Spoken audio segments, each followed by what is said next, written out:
I'm Janine, Kathleen. and this is our first episode of the From Manhattan to Stars Hollow TBR podcast. Today we are going to be talking about the media we consumed throughout January and February, also wrapping up our favorite episodes of season 1 and season 2 of Gilmore Girls.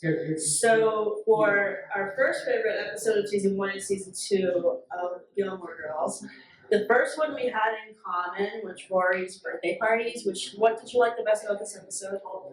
My favorite part about this episode was the party that her mom threw for her at the house, and the grandparents initially weren't going to come because of a dispute at her first birthday party, but then they ended up showing up for the second birthday party. So I liked that part too, but the thing I thought was weird is that it was all adults there and no kids except for Lane. Like, where was Dean? Why wasn't he invited to the party? Yeah, right. That was a little awkward. That was so awkward. The next episode that we both enjoyed from season 1 and season 2 in Gilmore Girls is season 2, episode 10, the Bracelet Dinner. This is the Christmas episode where all of the performers who are supposed to perform a Christmas pageant at the end are snowed in Chicago. So Lorelai and Michelle involve the rest of the townspeople in the Christmas pageant. What did you like the best about this episode?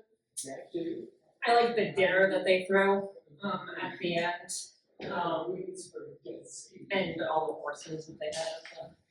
Yeah, I mean, I like the winter aesthetic of this episode for sure. The sleigh rides and ice sculptures and all that. My favorite person who was acting in the Bracelet Dinner was Kirk. I thought he was the funniest one. Yeah, he's comical for sure. The next episode that we both liked from season 1 and season 2 of Gilmore Girls is A Tisket, a Tasket. This was the episode where it's springtime and they're having the lunch basket bidding ceremony.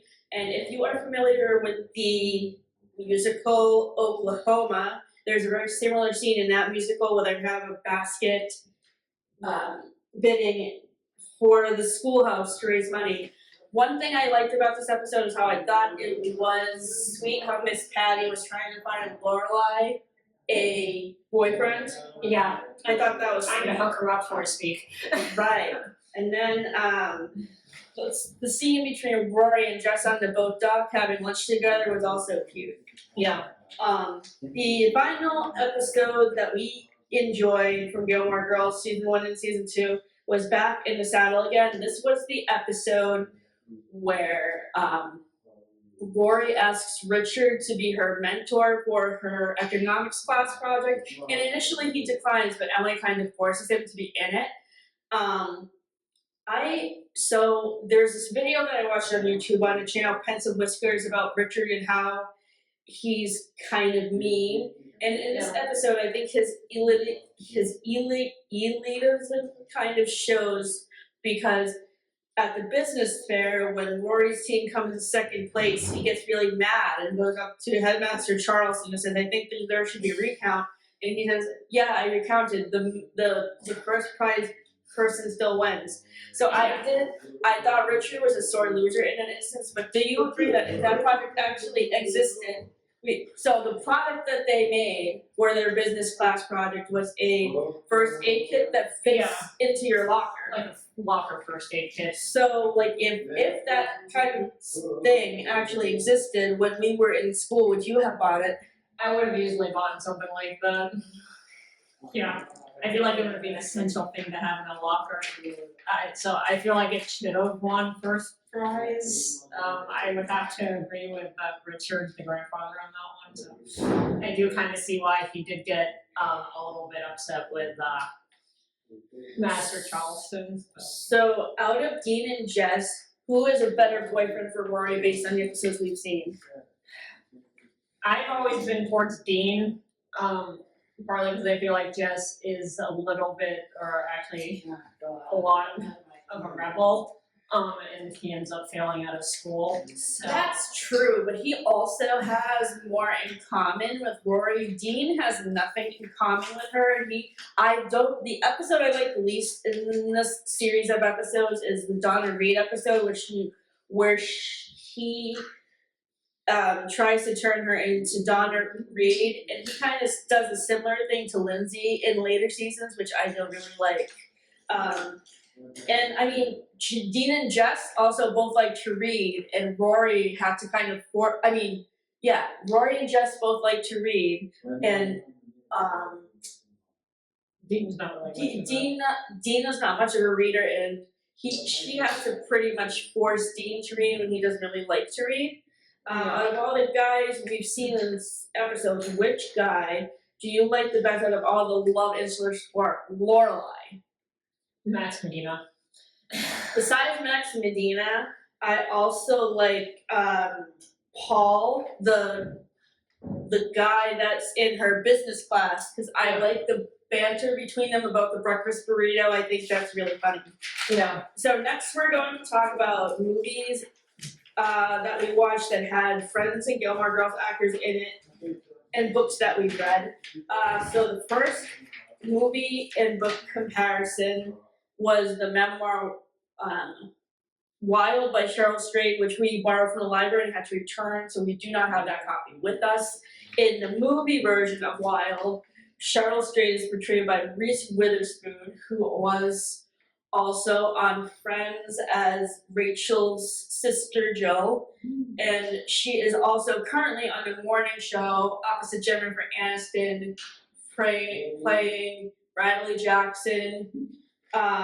So what did you think of the Wild movie? I liked how it started out with it was like kind of she starts out on the PCT trail, the Pacific Coast Crest Trail, and it kind of she has the flashbacks of her mom along the way on the trail, but like whereas the beginning of the book kind of drags out of like all of her like divorce and all that. So I feel like the movie did a better job of storytelling. I agree with you. For life. And what I like best about this movie, and also Eat, Pray, Love with Julia Roberts, is the cinematography, because all of the pictures of the places where she goes hiking is really beautiful. And in Eat, Pray, Love, my favorite scenes are the ones in Italy, which is why I'm excited to read One Italian Summer. Right, yeah. So the next book that we wanted to talk about is this one right here, Kelly Bishop's memoir, The Third Gilmore Girl, which was released last fall in September. Yep. So the title for this book is actually kind of misleading because Kelly Bishop really does not mention Gilmore Girls a whole lot, which is kind of disappointing, but she does talk about what led up to her being on Gilmore Girls, and I, as a musical theater lover, I really enjoyed her talking about her being on Broadway in a chorus line as Sheila, who is in the number at the ballet, and I never knew before reading this that this character of Sheila is kind of based on Kelly Bishop in her relationship with her own father. So I thought that was really cool. What did you like the best about The Third Gilmore Girl? My favorite part about the book was like learning about her life and her time on Broadway, which she feels like she talked a little bit more about than actually being in the Gilmore Girls series. So we kind of get a backstory to Kelly Bishop's life. Something interesting I also learned was that her husband on Gilmore Girls, Richard Herman, was also on Broadway. I never knew that before either. Yeah, that was a neat fact as well. So the last thing we wanted to talk about in today's episode is the Birds of America movie, which I have quote artwork for right here. Yep. So this movie came out in 2009 or 2008, and it stars Matthew Perry, who played Chandler on Friends, as you can see by my memorial sweatshirt, and Lauren Graham, who played Lorelai Gilmore. So this movie has a confusing title because it's called Birds of America, but you don't really see much about birds. There was not much of a reference to it in the movie. Yeah, there's not a lot about birds and nature in this movie. It's about the family dynamics between Matthew Perry's character Maury and his younger siblings who have mental illness. Yeah.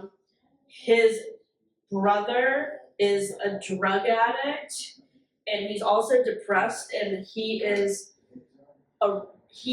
apprehended by the police for like randomly going up to a little girl on the street and like blessing her and thinking he's a priest when he's really not religious at all, and like the mother kind of like beats him up, and that's how he has bandages all over his head.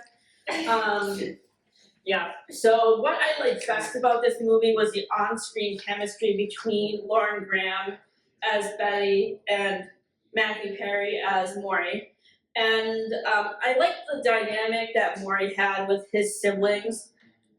I just thought their family dynamic was interesting, and maybe Birds of America is supposed to be like a metaphor for his relationship with his siblings and like how they stick together like birds of a flock. I don't know. I'm just throwing that out there. Something else that's a little bit confusing is, so Maury is a college professor. He teaches, is it biology? It Some was kind of science. Either chemistry or bio, one of the two. So he teaches biology at a local college. And what is brought up numerous times throughout the dialogue with Maury and his wife, Betty, played by Lauren Graham, is that he's receiving tenure. And then the tenure never comes. Never shows up. And I mean, you also never know if they're ever able to conceive a child or not, because that's looked pretty ambiguous too. I would hope that they would eventually be able to have children. What do you think? It seemed like they were trying to have kids, but they never really, the movie plot never tells you whether or not they're able to or not conceive. It kind of just, and kind of in a weird place. So yeah. Okay, so It makes you kind of wonder what happened to them. yeah, I was wondering the same thing. Like, in my headcanon, I think they do eventually end up having kids and that he ends up getting tenure. At least that's what I would hope. Yeah, Same. So that wraps up our first episode of this podcast. The next one will be out on June 2nd, and we will be talking about our March through May entertainment consumption for this TBR, which will carry over to a wide array of books and films. thanks for joining us. Thanks for joining us.